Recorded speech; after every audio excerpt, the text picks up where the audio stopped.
Okay, as an ENFP, I'm starting to develop my inner parent of introverted feeling. I want to be able to express myself authentically and to have my friends, colleagues, and family understand who I really am. But I don't honestly know that myself. How can I learn to trust my introverted feeling more so that I can get to know myself better? Fantastic question. And this is a challenge, just like it is a challenge for introverts to turn outwards and do stuff in the outside world.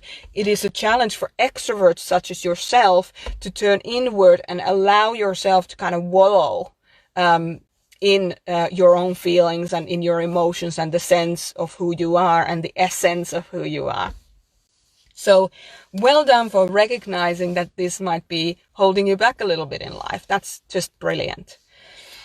You were asking, how can I trust my introverted feeling more so that I can get to know myself? The first thing to do is to not judge it, to kind of separate the, separate or make a differentiation between the fact that you have introverted feeling, you have inward facing feeling, or the ethicist as we call them. And then you have the rest of you. And that ethicist part of you is just 1/4 of the whole round table. So have conversations with the ethicist about what they think is or is not right for you, and write those things down. And don't feel like you have to automatically agree to everything that they say.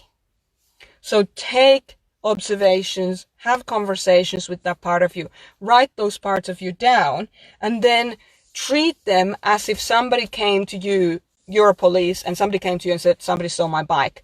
So take down the notes of what happened, and then start investigating if it's actually true, because sometimes somebody comes to you and says, somebody stole my bike, I need a police report, so that they can claim it on their insurance even though the bike wasn't stolen. So you don't automatically have to believe every part of you, but take them seriously. So take what they have to say seriously, but don't take it personally, and don't make these massive life changes immediately because somebody says something within you. Just look at it, educate yourself to see if it's true, meditate on it, all those kinds of things. And they might turn out to be true, they might not turn out to be true, but what will happen is that will teach you introspection. And introspection is something that extroverted people are generally not fantastic at, but you can start practicing introspection so that when you do get an idea from your inward facing feeling, that when you've had enough practice, you can recognize whether that feeling is right or it's wrong. But it'll take time, and you'll get there. I'd love to hear how that goes for you. And anybody else, anybody else, if you have experiences on that as ENFPs, ENFPs, share your experiences. That's really interesting. But just don't expect it to happen overnight. It takes at least 30 times of failing forward consciously to try and engage this inward-facing feeling part of you. Give yourself some grace and give yourself some support and care in that process. Well done.